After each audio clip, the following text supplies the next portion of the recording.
Hello दोस्तों, मैं हूं आपके साथ सतीश सर और आप देख रहे हैं हमारे अपने YouTube channel KDR education classes पर।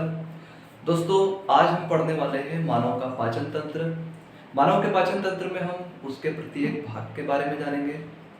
पाचन तंत्र में कौन कौन से भाग होते हैं, किस किस तरह से वो काम करते हैं, और जब हम भोजन करते हैं तो भोजन हमारे शरीर के अंदर कहाँ से होकर गुजरता है और उसके साथ कौन कौन से एंजाइम और हार्मोन्स उसके अंदर मिलते हैं। तो आज इसके बारे में हम जानते हैं। तो दोस्तों, बड़े ही ध्यान से इसको देखना, आप थोड़ा आपको अच्छे से समझ में आएगा। तो शुरू करते हैं। दोस्तों, सबसे पहले हम जो है मुख गुहा यानी कि मुख से जो है भोजन करते हैं, और भोजन जब मुख में जाता है तो हम उसे दांतों से चबाते हैं, और जो हमारी जीभ होती है उस भोजन को भोजन में लार मिलाने का काम करती है। तो दोस्तों, यहाँ पर बात अगर लार की आई है तो लार ग्रंथि से लार उत्पन्न होती है, जिसे हम अंग्रेजी बोलते हैं सेलिवरी ग्लैंड बोलते हैं लार ग्रंथि को, और वहां से लार उत्पन्न होती है। अब दोस्तों, लार में क्या क्या चीजें होती है, कौन कौन से एंजाइम होते हैं जो भोजन को का पाचन में मदद करते हैं। तो सबसे पहले बात करते हैं लार के अंदर जो लार ग्रंथि होती है वो 3 जोड़ी होती है। तो 3 ही तरीके के जो है उसके अंदर हार्मोन्स उत्पन्न होते हैं, एंजाइम्स उत्पन्न होते हैं। तो दोस्तों, सबसे पहला मान लेते हैं हम कि टाइलिन उसके अंदर उत्पन्न होता है, दूसरा है उसमें लाइसोजाइम उत्पन्न होता है, तीसरा उसके अंदर म्यूकस उत्पन्न होता है। तो इनके अलग अलग कार्य भी हैं। कार्य क्या है, जैसे टाइलिन की हम बात करें तो जो टाइलिन होता है वो कार्बोहाइड्रेट को स्टार्च में बदल देता है। तो कार्बोहाइड्रेट को जो है स्टार्च में बदलता है, लेकिन जैसे हमने देखा होगा कि जब हम भोजन को चबाते हैं या लगातार उसको लंबे टाइम तक जब चबाते रहते हैं तो जो भोजन होता है वो थोड़ा मीठा होने लगता है। मतलब स्टार्च जो होती है वो मीठी चीज़ होती है। दूसरी बात करते हैं दूसरे एंजाइम की, तो वो है आपका लाइसोजाइम। दोस्तों, ये जो लाइसोजाइम होता है वो भोजन के साथ कुछ जो आए जीवाणु होते हैं उनको मारने का कार्य करता है। तीसरा है दोस्तों इसके अंदर म्यूकस। ये म्यूकस क्या करता है दोस्तों, भोजन को चिकना बनाने का जो कार्य करता है वो म्यूकस ही करता है। उसके अंदर जो चिपचिपा पदार्थ होता है, चिकना पदार्थ होता है लार में, वो भोजन में मिल जाता है, भोजन चिकना बन जाता है और आसानी से इस नली से होकर आमाशय तक पहुंचता है। तो दोस्तों, आपको पता चल गया कि लार में कौन कौन से एंजाइम होते हैं। मैं फिर एक बार बोल देता हूँ। टाइलिन जो कि कार्बोहाइड्रेट को स्टार्च में बदलता है, दूसरा है लाइसोजाइम जो जीवाणुनाशी होता है, तीसरा है आपका म्यूकस जो कि भोजन को चिकना और लसलसा बनाता है। ठीक है दोस्तों, भोजन जो है ग्रास नली से होकर और अमाशय तक पहुंचता है। तो जब ग्रास नली से होकर अमाशय तक पहुंचता तो एक क्रिया और यहाँ पर होती है। ग्रास नली हम इसे ग्रसिका कहते हैं, इसे अंग्रेजी में बोल सकते हैं हम एसोफेगस बोल सकते हैं। तो इसके अंदर वाइब्रेशन होता है, एक प्रकार की कर्मकुंचन गति होती है हिंदी में बोले तो, वो होने की वजह से या कंपन होने की वजह से जो है भोजन नली से आमाशय तक पहुंच जाता है। तो दोस्तों, तो आपका जो दूसरा अंग है भोजन को पचाने वाला वो है आमाशय। तो इसके बारे में देख लेते हैं। दोस्तों, यहाँ पर जो दिखाई दे रहा है आपको ये है डायफ्राम। ये डायफ्राम क्या करता है, अच्छा इस डायफ्राम के ऊपर रखे रहते हैं फेफड़े, लंग्स रखे रहते हैं, और इसके नीचे हमारा पूरा पाचन तंत्र, आंत, आमाशय वगैरह होता है। तो ये दोनों आपस में मिक्स ना हो इसके लिए परत समझ लीजिए, बॉर्डर समझ लीजिए इसको। तो ये डायफ्राम है। दोस्तों, भोजन जब ग्रास नली से होकर आमाशय में पहुंचता है तो आमाशय के भी दोस्तों 3 भाग होते हैं। कौन कौन से भाग होते हैं 3? एक तो पहला वाला होता है कार्डियक, जैसे यहाँ पे ये लाइन दिख रही है आपको, ये वाली लाइन, इसके ऊपर वाला जो भाग है इतना, ये है आपका कार्डियक। और दूसरा जो भाग होता है ये होता है फंडिक, ये वाला भाग दिखाई दे रहा है आपको, ये फंडिक है। दोस्तों, मैं यहाँ पे छोटे छोटे शब्दों में लिख देता हूँ, ये भाग है आपका कार्डियक, ये दूसरा भाग है आपका फंडिक, और जो तीसरा भाग होता है दोस्तों वो है पाइलोरिक। ये वाला तीसरा वाला जो भाग है यहाँ पर इतना सा दिखाई दे रहा है, ये है आपका पाइलोरिक। 3 भाग होते हैं दोस्तों। आमाशय के तीनों भागों में अलग अलग कार्य होते हैं, अलग अलग प्रकार के एंजाइम्स होते हैं। ये सबसे पहले भाग की बात करेंगे हम कार्डियक की, तो इसके अंदर HCl अम्ल उत्पन्न होता है। दोस्तों, ये जो HCl अम्ल होता है ये क्या करता है भोजन के साथ, ये जो भोजन होता है हमारा उसके अंदर कुछ जीवाणु आते हैं उनको भी अम्ल मार देता है, क्योंकि ये तो एसिड होता है जिसका पीएच मान 7 से कम होता है। दोस्तों, एक बात और मैं आपको बता दूं कि अगर किसी पदार्थ का पीएच मान 7 से अगर अधिक है तो वो पदार्थ क्षार हुआ। 7 से 8, 9, 10, 11, 12, 13, 14 तक क्वांटिटी में जो पदार्थ होगा वो धीरे धीरे उसकी क्षारीयता बढ़ती जाएगी अगर 7 से आगे आप जाते हैं। अगर 7 से कम अगर उसका पीएच मान होता है तो उतना ही वो अम्लीय होता चला जाता है। 7 से कम जैसे 6, 5, 4, 1, 2, 1, 0 तक होता है। तो ये समझ लीजिए कि आप 7 से जितना भी कम जाएंगे उतना वो अम्लीय होता जाएगा, और 7 से अधिक होगा तो वो क्षारीय होता जाएगा। तो दोस्तों यहाँ पर जो HCl अम्ल होता है उसका जो पीएच मान होता है 7 से कम, 6 से भी कम होता है। ठीक है, तो दोस्तों ये जो HCl अम्ल होता है वो भोजन के साथ आए जीवाणु को नष्ट करता है, पहली बात। दूसरी बात ये क्या करता है दोस्तों, भोजन जो हम खाते हैं वो भोजन होता है क्षारीय, उसके अंदर क्षार होता है और यहाँ पर होता है अम्ल। तो दोस्तों भोजन मतलब क्षार और यह है अम्ल। जब अम्ल और क्षार आपस में क्रिया करते हैं तो कभी आपने स्कूल टाइम में पढ़ा होगा कि जो अम्ल होता है वो क्षार से भी क्रिया करता है तो लवण और पानी बनाता है, यानी कि ये जो प्रक्रिया होती है वो उदासीनीकरण होती है। तो इसमें जो यहाँ पर पदार्थ यानी कि जो भोजन होगा वो उदासीन हो जाएगा, ना तो अम्ल रहेगा और ना ही क्षार रहेगा, मिनिमम हो जाएगा, वो लगभग नॉर्मल हो जाएगा। तो इसके बाद दूसरा भाग देखते हैं दोस्तों। दूसरा भाग है आपका फंडिंग। दोस्तों इसके अंदर क्या होता है, इसके अंदर जो भोजन होता है वो स्टोर हो जाता है। जो भी हम भोजन खाते हैं वो सबसे पहले अमाशय में स्टोर होता है। तो अमाशय में कम से कम वो 3 से 4 घंटे तक भोजन जो हमारा है वो यहाँ पर रहता है। तो दोस्तों 3 से 4 यहाँ पर ये जो देख रहे हैं आप ऐसी संरचना देख रहे हैं, कांटेनुमा संरचना, ये लगभग भोजन को ऐसी होती है कि भोजन को आगे नहीं बढ़ने देता है। और दोस्तों यहाँ पर भोजन जो है लुगदी के आकार का हो जाता है। जैसे ईंटें बनाते हैं और मिट्टी लेते हैं, लुगदी बनाते हैं गोलाई के आकार की, लगभग उस टाइप की जो है यहाँ पर भोजन हमारा हो जाता है फंडिंग वाले भाग में। तो दोस्तों अब इसके आगे जाते हैं हम लोग पाइलोरिक भाग में। तो दोस्तों यहाँ पर किसी प्रकार की प्रक्रिया नहीं होती। यहाँ पर क्या होता है, कुछ एंजाइम्स जो हार्मोन्स होते हैं, कुछ पाचक एंजाइम जो होते हैं वो इसके अंदर आकर मिल जाते हैं। तो दोस्तों आपको इसके पहले आगे बढ़ने से पहले एक बात और मैं बता दूं कि कभी कभी कोई बीमारी हो जाती है। कोई बीमारी क्या, जैसे आपको हम लोग इनो वगैरह लेते हैं, एसिडिटी हो जाती है। तो एसिडिटी में क्या होता है, जो अमाशय है उसके अंदर HCl की मात्रा बढ़ जाती है। तो HCl की मात्रा बढ़ने से पेट के अंदर जो है गुलगुले फूटते हैं, इस टाइप की कुछ दिक्कतें आती हैं, एसिडिटी उत्पन्न हो जाती है। तो उस एसिडिटी को दूर करने के लिए डॉक्टर क्या सजेशन करते हैं, डॉक्टर कुछ ऐसा पदार्थ देंगे जो क्षारीय होगा, या ऐसे टैबलेट देंगे जो क्षारीय होगी। क्षारीय होने का क्या मतलब है, यहाँ पर क्षारीय होने का मतलब ये है कि अगर क्षारीय टैबलेट अगर HCl से क्रिया करेगी तो उदासीन हो जाएगा, मतलब अम्ल की जो मात्रा हो जाएगी वो कम हो जाएगी। लगभग आजकल जो यूज़ करते हैं वो इनो वगैरह यूज़ करते हैं जो क्षारीय होता है, तो उससे ये दिक्कत दूर हो जाती है। चलिए अब हम आगे देखते हैं दोस्तों। मैंने आपको तीसरा भाग जो बताया अमाशय का वो है आपका पाइलोरिक। दोस्तों इसको ग्रहिणी भी बोलते हैं, अंग्रेजी में इसको ड्यूडेनम बोलते हैं।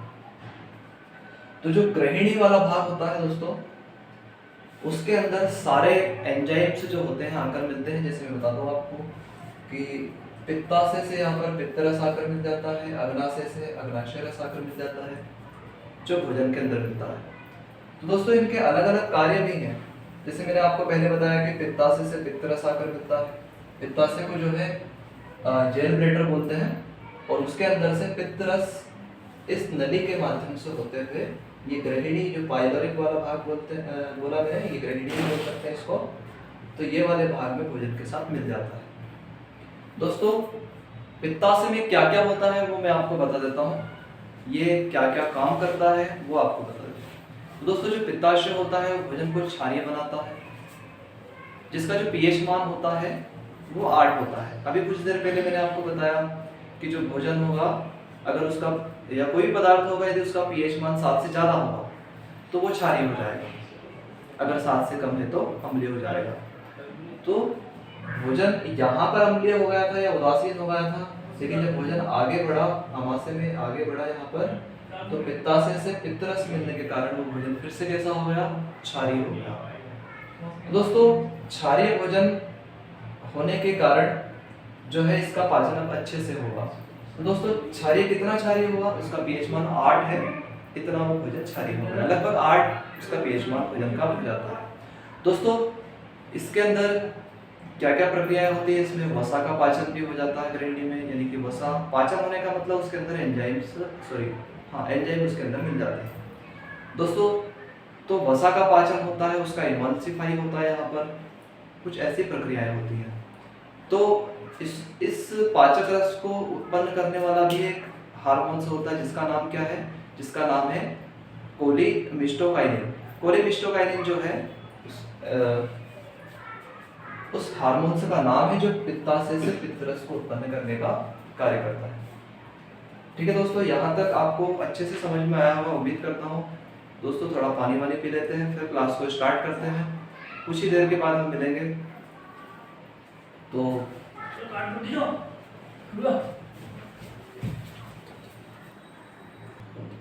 ठीक है दोस्तों, यहाँ तक आपको समझ में आ गया होगा कि किस तरह से पित्ताशय से जो है पित्त रस आकर भोजन के साथ मिलता है। लेकिन दोस्तों एक बात और समझे, इस पित्त रस में 2 प्रकार के एंजाइम होते हैं। सबसे पहला होता है एमाइलेज, दूसरा होता है लाइपेज। तो इन दोनों के अलग अलग कार्य हैं। एमाइलेज क्या करता है, जो एमाइलेज होता है वो कार्बोहाइड्रेट को गलाने का काम करता है। भोजन जो है कार्बोहाइड्रेट के रूप में भी होता है। तो आपको बता दो, भोजन के अंदर खनिज लवण, विटामिन, कार्बोहाइड्रेट, जल इत्यादि चीजें होती हैं। तो शरीर के अंदर भी इनका पाचन अलग अलग होता है। तो यहाँ पर पित्त रस क्या करता है, कार्बोहाइड्रेट को गला देता है। अभी पचाने की बात नहीं हो रही है, यहाँ पर एंजाइम जो होता है उसको सिर्फ गलाता है। इसके बाद हम बात करते हैं लाइपेज की। तो ये वसा को गलाने का काम करता है। वसा भी आसानी से पचती नहीं, पहले इसको गलाया जाता है, यानी कि जो लाइपेज होगा आपका वो वसा को गलाने का काम करेगा। अब यहाँ पर दूसरा जो आपको कलर दिख रहा है, लगभग ये गुलाबी कलर का जो भाग दिख रहा है, ये है आपका अग्नाशय, इसको अंग्रेजी में बोलते हैं पैनक्रियास। दोस्तों ये जो अग्नाशय है यानी कि पैनक्रियास है, इसके अंदर भी एक प्रकार का एंजाइम होता है, खासकर इसके अंदर इंसुलिन उत्पन्न होता है। दोस्तों ये इंसुलिन क्या होता है, ये स्टार्च की मात्रा पर नियंत्रण करने का काम करता है। जो शर्करा जो हम लोग मीठा खाते हैं, दिन भर मीठा खाते हैं, जब मीठा खाते हैं उसको पचाने का काम करता है, या उसके ऊपर नियंत्रण करने का काम करता है। तो इंसुलिन जो है आपके मीठा यानी कि शर्करा को नियंत्रित करता है। कभी कभी बीमारी हो जाती है, जैसे मधुमेह हो जाती है, मधुमेह या शुगर केयर हम उसको बोल सकते हैं। ये जो बीमारी होती है इसके अंदर इंसुलिन की मात्रा कम हो जाती है, यानी कि अग्नाशय इंसुलिन बनाना कम कर देता है। तो दोस्तों ये लगभग अधिक उम्र के लोगों, वृद्ध लोगों में परेशानी आती है। वृद्ध लोगों में वैसे ही देखा होगा आपने कि हर पार्ट्स उसके शरीर का, हृदय, फेफड़े वगैरह सब जो है काम करना कम कर देते हैं। तो यहाँ पर अग्नाशय भी काम करना कम कर देगा, तो यहाँ से इंसुलिन हार्मोन्स भी जो है कम हो जाएगा। दोस्तों इसके लिए डॉक्टर क्या करते हैं, इंसुलिन के इंजेक्शन देते रहते हैं। जो शुगर के जो बीमार व्यक्ति होते हैं उनको इंसुलिन का इंजेक्शन लगाते रहते हैं। लेकिन ये कब तक होता है, ये बीमारी कभी खत्म नहीं होती, क्योंकि यहाँ पर अगर अग्नाशय काम करना शुरू कर दे तो ये बीमारी खत्म हो जाए। लेकिन वृद्धावस्था में ये बीमारी कभी खत्म नहीं होती है आसानी से। तो दोस्तों हम बात करते हैं अग्नाशय के अंदर और भी एंजाइम्स होते हैं जो भोजन का पाचन करते हैं। तो दोस्तों अग्नाशय क्या करता है, पेप्टोन को अमीनो अम्ल में बदल देता है। अभी यहाँ पर क्या करता है, अग्नाशय के अंदर भी 2 एंजाइम्स और निकलते हैं, मैंने आपको बताया नहीं है, कुछ देर बाद ही आपको बताने वाला हूँ। अभी अग्नाशय पे हैं हम लोग। तो अग्नाशय में पेप्टोन जो होता है, प्रोटीन का ही एक भाग होता है, पेप्टोन को जो है अमीनो अम्ल बदल देता है। यह वसा का इमल्सिफाई करता है। दोस्तों वसा का इमल्सिफाई मतलब वसा को झाग के रूप में लेकर आता है, ये झाग बना देता है वसा का, यानी कि इसको इमल्सिफाई करता है और फिर उसको तोड़ता है।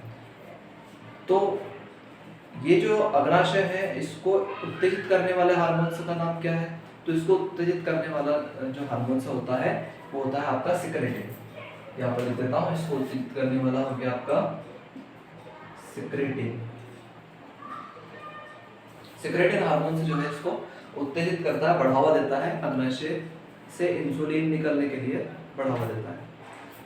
तो दोस्तों यहाँ तक आपको बातें समझ में आ गई होगी। इसके बाद हम बढ़ते हैं ग्रैंडिनी से आगे। जो भाग होता है वो होता है आपका छोटी आंत, स्मॉल इंटेस्टाइन हम इसको बोलते हैं। तो ये जो स्मॉल इंटेस्टाइन है इसमें भोजन का अच्छी तरह से पाचन होता है।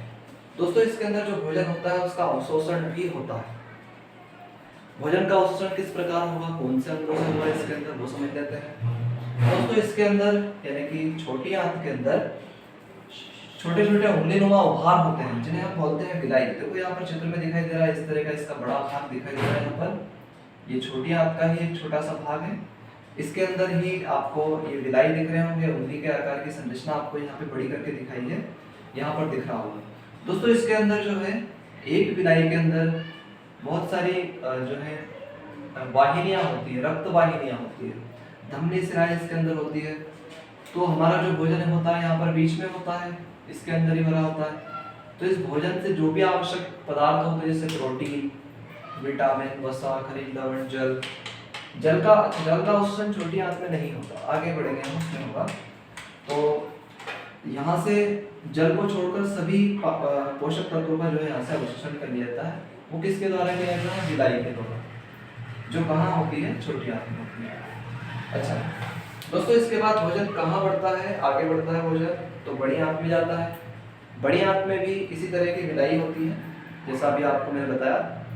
तो बड़ी आंत के अंदर जब भोजन आगे बढ़ता है तो यहाँ पर भोजन के अंदर जो जल उपस्थित होता है उस जल का अवशोषण कर लिया जाता है दोस्तों। अभी छोटी आंत के अंदर जल का अवशोषण नहीं होगा, लेकिन बड़ी आंत के अंदर जल का अवशोषण पूरी तरीके से हो जाएगा। तो जल का अवशोषण करने के बाद अब वो भोजन जो होगा वो आपका मलाशय यानी कि रेक्टम में इकट्ठा हो जाएगा। इंग्लिश में बोले तो इसको रेक्टम बोलते हैं मलाशय को। तो अब हम उनसे भोजन नहीं बोल सकते, अपशिष्ट बोल सकते हैं। तो दोस्तों यहाँ पर मलाशय में जो है आपका अपशिष्ट यानी कि भोजन जो आगे बढ़ा था वो अपशिष्ट इकट्ठा हो जाता है और समय रहते इसे गुदाद्वार द्वारा बाहर निकाल दिया जाता है। दोस्तों अभी मैंने आपको इससे बात की थी कि कुछ चीजें रह गई हैं इसके अंदर, तो वो भी समझ लेते हैं। जैसे अमाशय से दोस्तों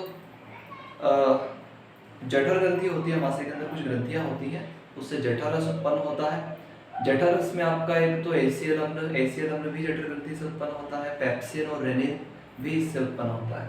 दोनों नाम में यहाँ पे लिख देता हूँ, पेप्सिन, एसीएल तो लिखा हुआ है, पेप्सिन और दूसरा है आपका रेनिन। दोस्तों ये जो पेप्सिन और रेनिन है ये अलग अलग कार्य करते हैं भोजन के साथ। पेप्सिन क्या करेगा, पेप्सिन जो है प्रोटीन को पेप्टोन में बदल देता है। अभी कुछ देर पहले हमने पढ़ा था यहाँ पर कि जो आपका अग्नाशय है लेकिन पैनक्रियास ग्रंथि है वो पेप्टोन को किस में बदलती है, जो पेप्सिन होता है उसको पेप्टोन बदल देती है। ये काम कौन करता है, ये अमाशय के अंदर जो जठर ग्रंथि होती है वो करता है। दोस्तों पेप्टोन में कौन प्रोटीन को बदलता है, तो वो होती है लार। लार जो होती है प्रोटीन को पेप्टोन बदल देती है।